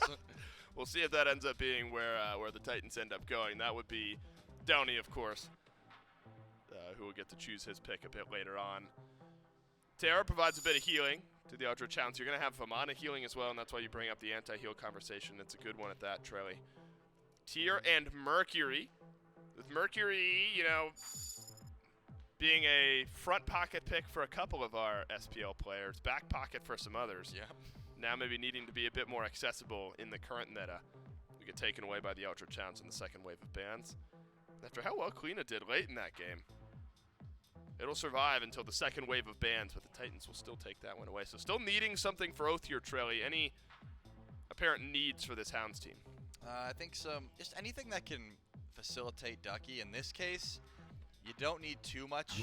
I know that Oathhh does have the Wheelix pick in his back pocket. You know, you could look to go for some knockups off the Vamana, but Susano also comes to mind. That Pele is still available. There's plenty of junglers you can play in the current meta, so I'm not really too zoned in on what Oathh's going to be doing. I'm really curious about what delnyy picks to try and deal with this Vamana. I mean, it was, you know, the Guan to try and deal with some of that healing. It didn't work out too well after a couple ganks, so maybe trying to get a little bit of extra engage, some safety. There's a couple options. It's just been the tier taken away, so I think that delnyy should have his pick of the litter. Yeah, you know, you get a lot of options. Yeah, if there was something he was really wanting to lean to that wasn't this tier, now would be the time to show us. Assuming he didn't want to play Vamana. And well, that's a good point. Right. He's got literally everything else at his disposal, or Terra or Sobek over in solo, which would be a bit harder to imagine. Got to think about this, though, because while it is a double elim tournament, the weight of each of these games so heavy. I mean, 2 teams of these 10 make it to the SPL, which is, you know, job, salary, a year of your life, building up a career in Smite. It's a hyper important tournament for these players, and I know a lot of the SPL teams and their players, the current ones, sitting and watching this tournament, hoping to see some competitive Smite and learning, taking notes on their own right as well. Cucullin hovered, Don't make me angry. and it'll be a Cucullin lock-in for delnyy out of the solo lane. So all but confirmed anyway for the Sobek support, but now definitely confirmed. And then Susano after that for Dame. Do you feel like there's some needs met from the Titans with their final 2 picks? Definitely some great team fight there. I mean, you got plenty of initiation with Susano and the Cucullin. I think both have very strong showings in the current meta. Susano takes a little bit longer to get online, but I'd say 1 to 2 items, and you're pretty much ready to 100 to 0 these squishies. And it's going to be the Loki there, which unfortunately deals with Susano quite well. I mean, you pretty much just follow him around the jungle. When you're playing Loki, you either decide to camp a specific carry, or you just diff the jungler. And I think that's a very easy way to play jungle in this case, is say, hey, I'm going to find the guy I can kill who's going to start blink and not get beads. I'm going to immune his knockup with my 3, and I'm going to try and solo him whichever way I get. But there's also the playstyle of, hey, camp Ducky, which we saw in game number 1 seemed to work out pretty well. Man, now you have to reimagine potentially a lot of your game plan here if you're the Titans. At least you're pathing early on in this game. Loki feels like an Oathhh pick, right? I mean, obviously can team fight effectively later in the game, as any jungle can, but style of pick, to your words there, Trelly, that can take over certain lanes and take over jungle matchups. What a Hounds composition that they've built here for themselves. If you're the Titans, is there an apparent lane that you feel like you need to play through in this case? So you've got the Loki. It's added some potential difficulty to your mindset. Wrecks my brain every time I have to play against a Loki. Yep. There are apparent advantages for the Titans on the other side of the map. I mean, I think they got to roll with what was working, right? Playing through Zen on the Ishtar and doing it so a little bit more, right? Giving him the kills is fine. Playing through him is fine, but translate that to objectives. Go to Gold Fury pretty much immediately after you find some fights. You have plenty of burn. The burst is also pretty much in your favor as long as you're keeping tracks of where BennyQ is on the Merlin. So I'm thinking the Titans need to look at the left side of the map. Unfortunately for delnyy, probably ignore that right side of the map. It seems to be the call anyways, and it's very difficult for a Susano to actually burn through and just burst this Vamana unless you're getting magical damage over there as well. So I'm thinking just, focus on that dual lane could be the call, but it's not going to be the easy, and the Hounds never make it easy. No, and the Hounds' dual lane is incredibly strong as well. It's not always simple to build up an advantage against VaporishCoast, against Quig, because Coast had a pretty quiet game until later on around those objectives, eventually started to build up some of that pressure. Really good opportunity here with the Cern, Terra on the other side for both Coast and Quig to maybe have a statement laning phase. These are the types of compositions where you've got individual opportunities for all the members of the Hounds that when we talk so highly of them, they're able to make things like this work. Will we go to our first Game 3 of the tournament, or will we get another 2-0 in favor of the Hounds? We'll go down one more time to the casters to find out. To answer your question, the Titans will have to step up to make sure it happens. If we won a game number 3, they're the yes or no. It's all on them, Mifflin. Score, Mifflin, and Doug. And you know, Mifflin, I've been thinking about this, and before we dive into this game, it's because, you know, Dave kind of asked Trelly about it at the desk for game number 1. And it's about that giveaway that's going on with the exclamation point temple. If you could choose any, like, assuming you had no skins in Smite, and you got to choose, like, your dream skin, which one are you going for? I have 1,586 Smite skins. Yeah. I get skins and I don't even realize it. That said, my one white whale, Just brag about my major regret is that I didn't purchase Archon Thanatos. Yeah. So I think I'd just go there, but that's a real basic answer. I will say it's a good one, right? I actually would never use it. Yeah, because I'm using gender bent really Thanatos literally every time. I want it for the prestige of my for account. the prestige of owning it. I dropped a lot of birthday money that year on getting Archon Thanatos because I really wanted it. That was a decision I made in 2014. 2014? Was it 2014? Yeah, it was at the end of 2014, going into Worlds January 2015. 9 years? Damn, I'm old. Me too, I guess. I was going to also highlight, I always like the option of pool siding.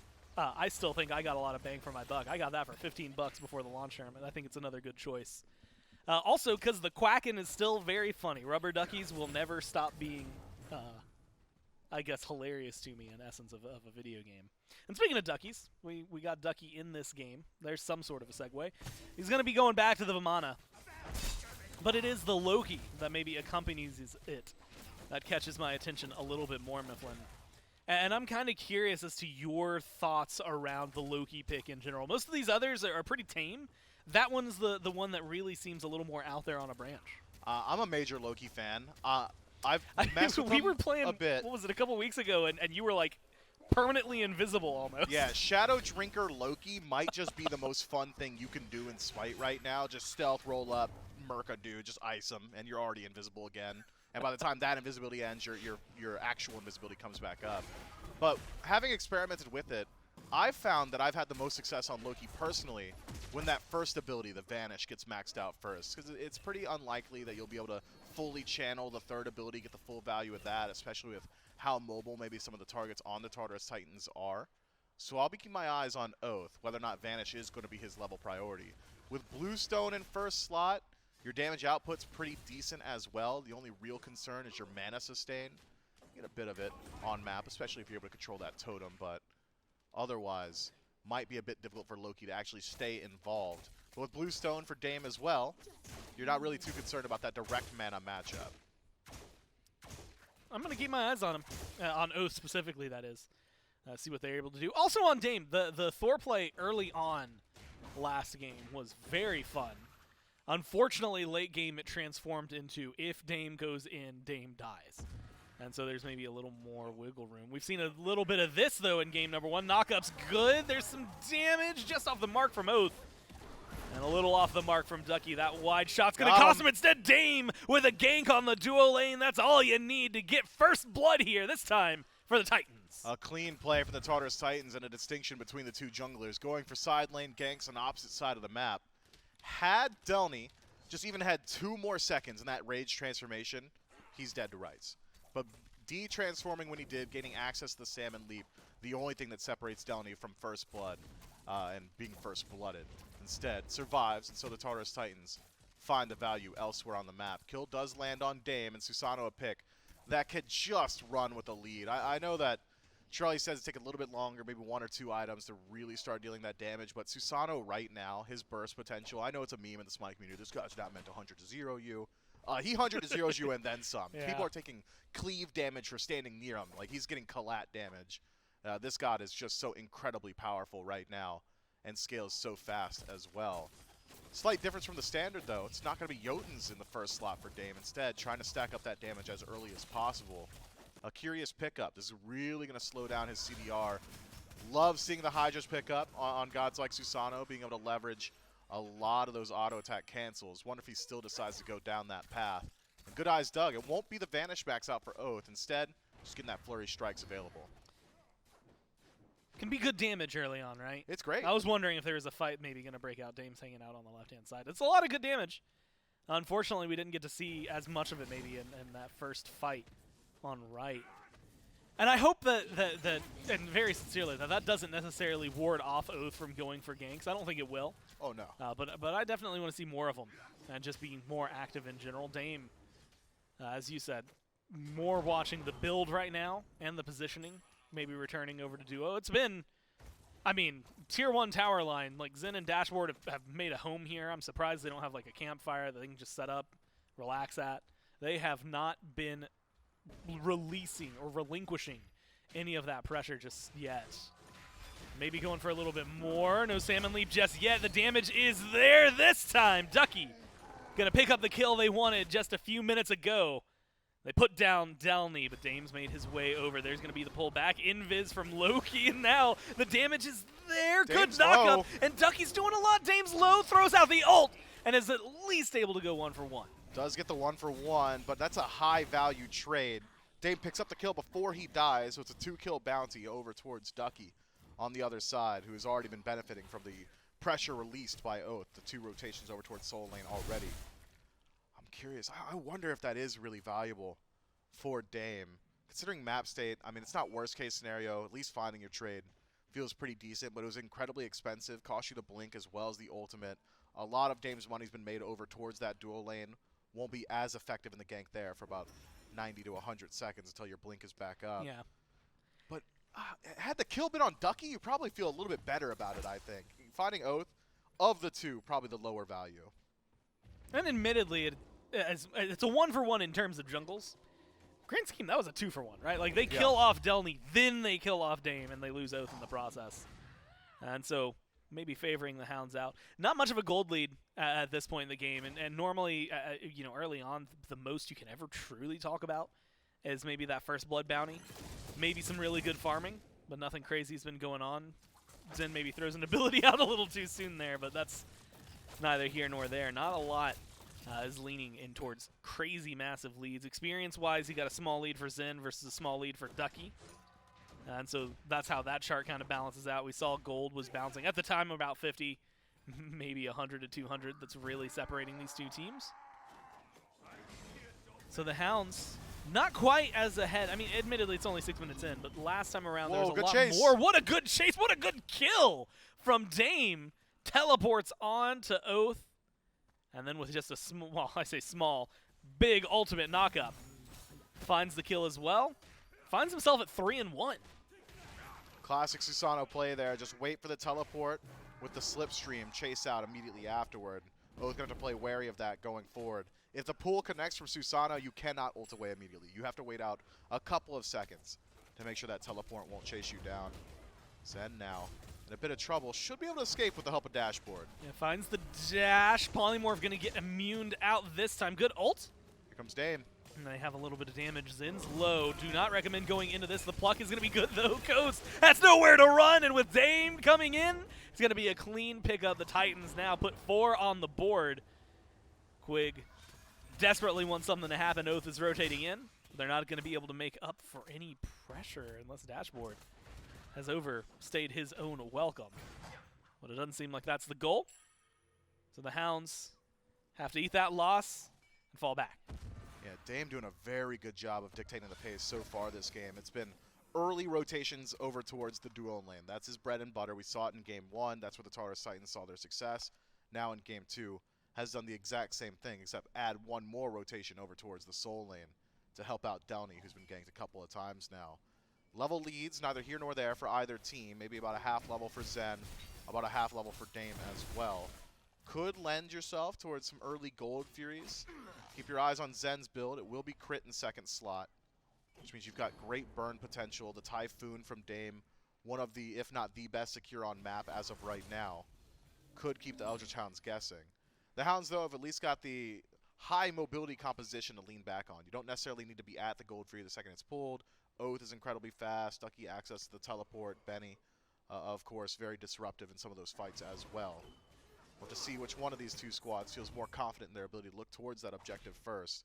In Season 10, though, and I've noticed this, it seems like there's a lot less invade attempts. Not often are we seeing teams just walk into the enemy purple buff. Blue buff's very difficult to invade as well. I think it might be the winding nature of the jungle and how easy it is for mid laners to start getting active in the side lanes, dissuading these teams from overextending. The elongated map means you've got a little bit more time to chase out as well. So just keep it safe and keep it clean for now. But these large stretches of time between engagements are really favoring the Tartarus Titans. Oathhh has elected to pick up a full CDR build. Jotun's Wrath immediately into the Hydras. Gives you great burst, really strong. But if you have this much of a CDR disparity against the enemy jungler, you'd like to see Oathhh forcing these fights more often. Yeah. Assassinate is just really good to get on cooldown, especially if Dame has to respond with Typhoon or something along those lines. Because Assassinate's just going to be available more often. But because it's been the Tartarus Titans choosing the engagements every single time, even without CDR, they've always had their resources. Maybe a lot to work toward at this point. Oathhh, I was watching, it looked like after the mid camps was maybe going to go towards left. Instead, it's just a back. And so, unfortunate for a reset. Nothing crazy happening. And you know, actually looking at it, and this is something else that's interesting. I guess I've noticed this amount of the bat passively, but never thought about it. After you mentioned how difficult it is to invade on them, almost all of the buffs are much more directionally down, right? Like to get to them or get out of them. Yep. Like you said, it's a lot more of a windy path, and just having that small change in walls changes where you can feel aggressive. Speaking of aggression, Goldfear gets pulled by the Hounds. Psycho. They drop it and just murder Dashboard. Really good ult from Zen, but not much you can do on that point. They just made Dashboard into I guess, crocodile purse. Truthfully, the most psychotic pluck I've ever seen. Plucks them away from Zen to pull one off of the Fury. I gotta imagine with line of sight, Dashboard really only saw one, maybe two targets there. Wasn't quite ready for all that damage from BennyQ over the wall. But in a situation like that, with the Goldfear as healthy as it was, I don't think you necessarily need to start with a pluck there. You can walk up with a tail whip or even pre-channel the ultimate, try and force off the Eldritch Hounds instead. Without that mobility available, it was so simple for the Hounds to just punish him and pick up that kill early on. I'm looking at the support builds as well, and this is something Hurrywin, who was on the desk at Worlds recently, had said. It's support should still be looking towards Prophetic Cloak. I know it takes a long time for these Guardians to stack it up, but the amount of protections you get, even as it starts to stack slightly, is ridiculous. Just an incredibly strong item that helps your scaling on evolution very, very well. But so far this tournament, supports for the most part have foregone it. The only Prophetic Cloak I believe I've seen picked up so far was by Ducky in the previous game. He might elect to go towards it again here. Just helps out that Vamana a good deal, and Vamana passive double dipping on defense for power could just synergize well. Which is interesting. I think a lot of the conversation, at least that I heard coming into this, was going for it. Like you said, not if you get Prophetic Cloak. It was just, when do you get it? Should you be getting Is it it before first your or Thebes? second? Do you get it second? Yep. And it was in conjunction almost always with Thebes, and it was, well, it takes a little longer to stack depending on which god you are. Maybe you pick it up earlier to try and get those online faster. Well, these are two et cetera, gods et cetera. that would stack it easily, though. Both Sobek and Terra have ways to just get in your face, apply your damage, and immediately disengage. Sobek will walk up with a Sickening Strike, or Terra with her massive AoE. You'd think they'd have a much easier time. Instead, though, just looking elsewhere in the build. It's been quiet for a few minutes here. Kind of surprised Oathhh hasn't been able to do too much. I mean, outside of just absolutely demolishing Dashboard in the jungle. It was a Gold Fury pull for the Hounds that didn't actually result in the Fury itself. Maybe putting some pressure on them to be the team to get aggressive. Maybe not feeling any pressure at all as of right now. And so if we're at this pace of game, you had highlighted it earlier, it's been favoring the Titans in terms of farm, and you can see that 500-ish gold in their favor. Not a lot of kills that have attributed to that, not a lot of objectives that have attributed to that. It is just play on map. But it also feels like and this is always what gets me, lulls you into like a false sense of security. I don't know how fast I'm dying because I haven't died in 10 minutes. Like, you know, where are you going with it? And so in my mind, is this a pace that outside of farm, beyond that, like in terms of, hey, we'll group up and go for a team fight in the next 3 minutes, does that favor either of these teams? Like, did the Titans just pop off and have an insane team fight, or do you think that that's something that the Hounds are going to be able to capitalize on? It's really hard to say which one of these I would blanket favor in a late game 5-on-5. I think it's going to come down to jungle play in the 5-on-5 because when every other individual member, I think, has got a bit of parity in their power spikes and their strengths in these late game team fights. delnyy and Ducky, both really strong backline disruptors. Ducky does it by just dedicating his body and forcing out with damage. delnyy with that massive initiation if he decides to pick up the blink. You've got high initiation Guardians on both sides. Sustain, I suppose, favoring Quig a bit, so if the fights go long enough, maybe you get a little bit of value from the healing there. Hunters both going to scale very well into the late game. Ishtar already starting to stack up some of that crit. Means you've got an advantage as of right now, especially looking towards objectives, Gold Furies, and Pyromancers. That would go much more easily to the Tartarus Titans. And then both mages just long-range artillery damage. But how these junglers interact with both of these compositions, I think is going to be very telling. Charlie brings up a great point on the desk, which is that Loki in the late game has a really good potential to just walk up on the Susano and kill him before he can respond. Yeah. But I think it goes both ways. It's who sees who first. If it's a pull-in from Dame onto Oathhh, we've seen that matchup already, and it's very difficult for Oathhh to return damage. The auto attack cancels, the first ability to chase out of the slipstream just make it very difficult for Loki to maneuver the map. But if Loki sees him first, it's the exact same thing. So that jungle matchup, I think, going to be very telling in the late game 5-on-5, or whichever one of their dives is more successful. If they forego the 1v1 against each other and instead start focusing the enemy mid laners, which junglers are so apt to do, I would argue Oathhh has got an easier time closing gap onto Nayhoo than Dame would onto Benny. But Nayhoo is going to be tankier than Benny by nature of Tiamat's quadrupedal stance. So blanket answer, cop-out answer, long-winded answer, I don't know. I like that, though. You gave the appropriate viewpoints, right? We got a taste of what to expect. I'm still keeping my eyes on relic choices. Granted, for the last few minutes, we've seen most of the second choices come through. It's still just the supports waiting to tick over to level 12 to pick those up. A lot of the early game shards we've been seeing lately have been the cooldown shards. And so it's not too surprising to see, you know, your meditations getting upgraded there, like for Quig. Get a similar passive that everybody's been going for, just spread throughout the team. And maybe it is a little surprising after minutes of silence. The Titans finally getting active. They go up, get themselves a Pyromancer. Did not pick up the bomb. Someone's probably going to do that, right? Like, it's super good. It's 1,000 damage helpful on Gold Fury. It slows down towers. It does a third of a tower's HP. The Runic Bomb is just straight up good. Worst case, you're using it on an enemy god, and that's 300 damage and a knockup, and knockup's the best CC in the game. 300 damage is pretty good, too. I'll take or leave it. That's before mitigations, you True. know. But True. yeah, just a slight blunder from both teams. The Hounds in that they weren't able to defend the Pyromancer, and the Tartarus Titans in that they don't pick up the thing you kill the Pyromancer for. Yeah, maybe. I mean, you still get the movement speed out of base. You still get some golden experience. It's not bad. Could have been better, though. And as it was, at least recently, coming into this, you know, I think it was at the start of year 10, was that it technically scales up less than like a Fury does. It's not a bad pickup, though, like you said, right? Still experience, still gold.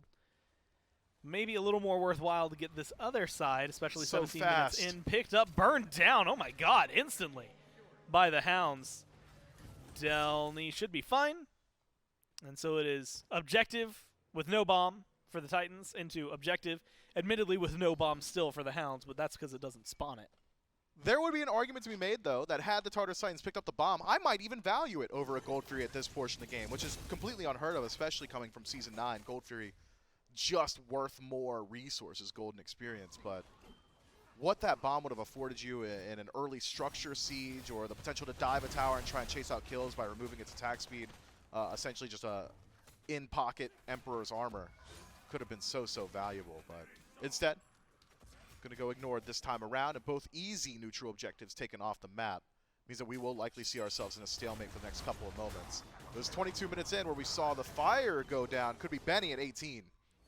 Gets so the early. knock-up, but finds it just well timed by the ult from Dame. The beats, the Aegis on an equal timer there for Benny, and punished for both of them. Dame finds a kill on the mid laner. has affected 5 out of 5, but 4 of them sitting under his kill column. Feeling real good about the Susano right now. Yeah, Benny's just calling out, Dame's going to insta-pop the ultimate. It's enough damage to kill me. Dame, I suppose, reads it, holds on to that ultimate, goes all the way through that Aegis from Benny, who has now lost both of his relics. Not going to be easy for Merlin to survive these ganks from Susano for the next 2 minutes while you wait on those defensive relics to come back up. Ways to mitigate it would be a pick onto Zen, prevent the Tartarus Titans from forcing the issue. Zen privy to it, and with the help of Dashboard spotting out Oathhh, should be able to find a bit of safety here. Nothing to fight over on this side of the map. So Dashboard just going for a bit of vision on the left-hand side. Massive pickup by Dame. I'd love to see him try and reprise that. Just head on back. Should be easy with the Merlin. Really nothing left in the tank. Yeah, if you know the beads and the Aegis are down, that's knows. The go button, right? I mean, you should be there. Plus, that tier 1's gone already. BennyQ becomes a much more appetizing target on the board than some of the others. Coast, decent getaway. Ducky, decent getaway. Oathhh, it depends on who finds who first. At this point, a small level lead. Actually, 2-level lead now. Let's call it 1.5 for Dame, as Oathhh does tick up to 17 shortly thereafter. And so, good in the jungle. Those kills paying off. And has gone, a similar build, different order in terms of what Oathhh has picked up and Dame has picked up. But we've been seeing, I mean, the punch coming from the Susano feels like it's hitting harder. Maybe it's just because of recency bias. I've gotten to see what Dame can do, whereas Oathhh has been a little more quiet in gameplay. Has to use the ult just to disengage there. Otherwise, Zen and Dame as a twofold in the jungle would have just absolutely annihilated him. Rotate back through. No assassinate available. Means the Tartarus Titans can play with confidence here. Pyromancer burning slowly with Quig nearby, but should go down nonetheless. And they get the bomb this time. Yeah, Dashboard was around for this one. They're ready for it. It's just the question of where they'll end up throwing it. You had mentioned it, though, tier 1s, tier 2s. A lot of options for you if you're looking for Siege. Fire Giants is nice. A lot of open opportunity. 21 minutes into the game. 1,000 gold separating them, which is not a lot to write home on. The 2,700 experience maybe feels a little bit better, especially as we're starting to see some level 20s come through. Only for the mid laners as of right now. There's the solo laners joining them. And so the Titans still having a pretty hefty lead.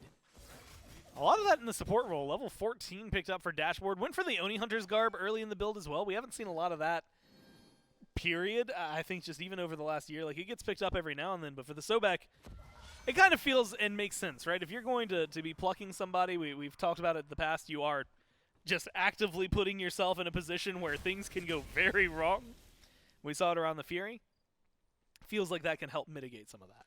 Yeah, just a massive infusion of survivability for Dashboard and support. Could even look towards the Prophetic Cloak next if he so chooses. Magi's as well, a very strong option to avoid some of that CC, but I think the defensive nature of Sobek's passive and the rest of his build would lend itself to Prophetic Cloak very well. Dame forced back, and to use the beads early means the Eldritch Hounds have got themselves a target. Oathhh in particular now will likely be trying to make his way towards Dame. The second that Assassinate becomes available again, he's got a clear target. Maybe that clear target isn't too happy about their position right now. I want to see more out of Oathhh, and I just haven't gotten to see it yet. On the right-hand side of the map, and is alone as of right now. Everybody else, Quig, Coast, Ducky, and all 5 of the Titans, now joined by BennyQ, will be on the left-hand side, dancing around the Oni Fury, but not too certain about if they're going to fully commit to not just the objective, the fight afterward. And Myth Oathhh is still just hanging out on the right-hand side. I was wondering if we were going to see a rotation, full 5-on-5. Waits it out, should have the ult back relatively soon. Shows himself on map. Maybe that's exactly what they need right now. Fury halfway down. delnyy taking this one. Ducky goes to the back line. Pressure on to Nayhoo. And that's a good opening kill. Coast kills off Dashboard. delnyy now alone. Gets a 2-man knockup. Has a little bit of help from Dame. The pull is strong. He's going for Benny, and Benny is trying to survive. Has a little bit of help from the alternate timeline, and he finds an alternate timeline. Gets the kill instead of getting killed, and makes it worth their while. 4 down on the Titans. Not a single gone from the Hounds. Dashboard just plays way too far up. Was able to close gap on a VaporishCoast by a little bit of time, but when it's a support staring down an ADC, even with the ADCs not loving where they're at right now in the meta, you just got to favor the Hunter in that matchup. Great space created by Ducky, just walks his way into the back line, and from there, even without Oathhh, who was essentially absent for the entirety of that engagement, as the Eldritch Hounds have come out ahead, and Ducky's just too tanky. That was a full charge Primordial. Does nothing. He's okay. And I have thought was, honestly, I thought he was going to kill off Nayhoo. I was really wondering and expecting it. Prophetic is so good. Instead, he just gets the Fire Giant buff, thanks to his team that hung back. I will say I saw a shout-out from DameNWK to Ducky and how he was playing in game number 1. I think he said, build up mitigations, power farm until 20, then play the game afterward. And so far, Ducky's been doing great, power farming to 20, and has been able to do so much for his squad. Now with Fire Giant Myth, I mean, there's tier 2's up. You've got pressure, actually, minions in every single lane. Where do you start to go? Anywhere you want, man. The world everything is the your light oyster. touches, you know, that belongs to the Eldritch Hounds now. Oh, chases out onto Dame, and it's just so simple. Well, still takes a lot of damage in the process, though. Dame has the ult out when he goes down. Deals about a third of the HP that Oathhh needed, and then Nayhoo waiting for him. Cleans it up. So that's one buff off the side of the Hounds gone. A major value trade. Oathhh has had a quiet game, and Dame has done the exact opposite. Essentially, Oathhh says, I'll take the high value trade, me for your hyper carry, any day of the week. The Tartarus Titans now in the 4-on-4 should feel confident in their ability to move in towards these tier 2 towers. Dame, that Typhoon, that massive AoE knockup, one of the best defensive tools the Tartarus Titans have got. Now, for the next 20 seconds, have to play without.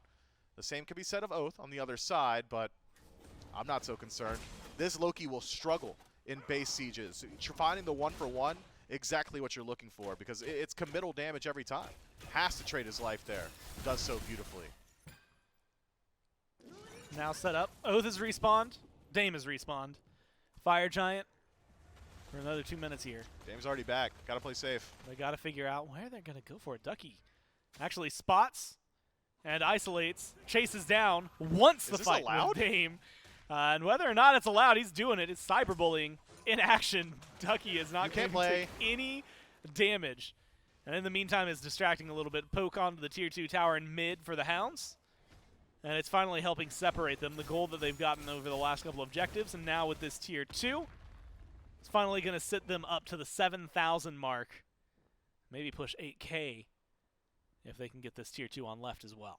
Man, Ducky's not playing Smite. Ducky's making sure that any one of the Tartarus Titans is also not playing Smite, though. It is just gross. Watch him in the fight. He doesn't care. Walk forward. And the amount of damage he's not taking is absolutely wild. Dashboard, on the other hand, is taking all the damage that Ducky is not. Finally, someone is able to scar him. But it does not stop him. That health, that regen from the ult working wonders for Ducky. Keeps him alive. They've got Terra heals as well if they need to stick around. Could be some power spikes. Meanwhile, Oathhh got mid-Phoenix. Oathhh split pushing, man. He's just hanging out. He's doing the standard Loki thing. I feel like I'm watching an auto-speed game right now, man. That is crazy. Oathhh, when you think of Oathhh and how he's played historically, it's get active and get active early and stay active, triple-double guy in the SCC. Oathhh has completely flipped the script and said, yeah, my fights aren't looking so good, guys. I die every time. Maybe I split push, and has done so well. I think, again, facilitated by Ducky, though, who keeps vision on everybody, prevents the counter rotations over towards Oathhh, creates the space to walk into the tier 2 tower. Ducky W-keyed until he couldn't, and then he S-keyed until he was out, and there was nothing the Tartarus Titans could have done in response, losing every single one of their structures, permanent structures, and the mid-Phoenix just in time for the Eldritch Hounds to lose their Fire Giant buff, head back to base, find every single power spike they could possibly ask for, and get ready for the next Fire Giant. Set up around this FG. Spawns in. The Titans are there first. They're going to start the damage. Have the DPS feeling slightly in their favor. They are not burning it as fast as the Hounds have. So this is going to start a fight. Dashboard has been the initial target, not necessarily for anything other than they can just burn him down. Coast has been looking for damage. Zen gets taken out, but Dame trades it 1-for-1. Carry's gone. Fortunately, you're losing a little bit more duo lane for the Titans. underground at this point. The Hounds continuing to look for more. Oathhh is looking for Nayhoo. Has to play it safe. 4-3-2 for the Loki. Backs away, stealths up, looks for some damage onto delnyy, and now, slows. I mean, it is just everyone on the solo laner piled down, eventually get the kill. 3 of them on the Titans are out of here. And if you're looking for an end, you might be able to push it, but you can definitely get this Fire Giant, and that's going to be the call. Very desperate call from the Tartarus Titans to go ahead and pull the Fire Giant as Ducky does what he's been doing, and it's just whatever he wants. Dame attempts to step up, put some pressure onto the Fire Giant pit, and Ducky, the immovable object and absolutely tanky behemoth, just walks him down. I mean, he's not going to kill him, right? And I was wondering, yeah, if he's able to get a little bit more done there. Maybe it ends up going down. Fire Giant, they're waiting, and they're going to make sure Coast gets that buff as well. Costs a little bit of Quig's health, but it's going to be worthwhile. Pyromancer gets the bomb over towards the Hounds. delnyy will be back in just under, or just over 10. So the reset period for the Titans should be solid, but they've got 2 exposed Phoenixes, 1 completely gone. And a lot of damage on the other side, 2 runic bombs. Just laying in wait for them. This is 2 games in a row now where the Tartarus Titans have a phenomenal laning phase. They hold their own with the Eldritch Hounds, which are one of the favorites in this tournament, make it very far in the game at an even state, and then 1 or 2 blunders around these objectives just cost them so heavily. And now it's the Eldritch Hounds once more with Fire Giant on all 5 in a composition that I would have normally have said would struggle on Siege. I don't think will now, considering how tanky Ducky is, just willing to walk in and create as much space as possible. Should make it pretty easy for the Eldritch Hounds to execute on this one. Oathhh off the mark with the ultimate. Unconcerned. It'll be back up by the time the rest of his team starts to group up around these birds. So a wishful ult, but one that generally won't cost him. Like you said, it'll be back fast. The Hounds are in a spot. Again, it's kind of the world is their oyster. Where do they go? Mid Phoenix is going to respawn soon. Oathhh will take care of it. So maybe, yeah, that's or where just they like need set to up go, a or runic Oathhh bomb. can just walk in. Do you think runic bomb one-shots Phoenix immediately on respawn? Can you like frame one it? I think Honestly, so. I think you could. I don't think they don't certain. respawn with a lot of health. Could be. Oh, now I almost want to see that. So somebody's got to go over there. Who's got him? BennyQ. Maybe not send him alone. Maybe Ducky goes alone. What's the fixation with giving Benny it. the bomb? I don't understand it at all. Maybe it's just like another self-peel tool. Like, I'll drop the bomb on my feet. They can't chase me. But it'd just be so much easier for these frontliners to actually apply it to the birds. I wish I had an answer for you. Maybe we can ask him after the game. Mid Phoenix respawns, goes down instantly. Both bombs are gone. They're trying to get aggressive. Benny's losing a lot of health over on left. Nayhoo, though, Still loses alive. more. Soul and gem. Benny lives through that one. Sin is the next target taken out. And cleanly at that, now the chase is on. Alternate timeline brings him back one more time. And with a little bit of shielding, a little bit of damage, they should be able to close this game, close this set out as the winners. The Hounds looking good, even in the face of adversity. The Titans not out yet. Maybe a little bit of work to do as the Hounds move forward in the winners bracket. I think the Titans in VOD review will have a lot to learn from this set because, again, I'll reiterate it. The early game is just fine. The laning phase, great. The ability to actually trade objectives throughout that 10 to 15 minute mark, clean as well. It's just choosing when to group up around that Fire Giant when it's time to stack up as 5 that it looked like the Tartarus Titans were struggling with. Whereas the Eldritch Hounds, on the early laning phase, they did generally okay. Game 1 a little bit worse than Game 2, but weren't struggling there. And by the time it was time to group up around that 20-minute mark, they were always together, roaming the map well, pressuring these structures, allowing the space for Oathhh to do whatever he wants. Ducky gets a standout performance as well. This is a favorite one in this tournament for a reason. And I think the Hounds, they're going to be in the winner's bracket for a good while. And if they can continue playing like that, I'm with you, right? They are playing well. They're playing clean. Ducky, at a certain point, seemed like he was untouchable, even when they threw everything they had at him. It's just health bars galore. The Hounds end up winning this one. The Titans, though, not out, not done just yet, but you don't have to take it from me. You can hear all about it from the desk. That's right, one of the tournament favorites to qualify into the SPL. It's the Eldritch Hounds, and they'll get a statement 2-0 win in their first set of this weekend.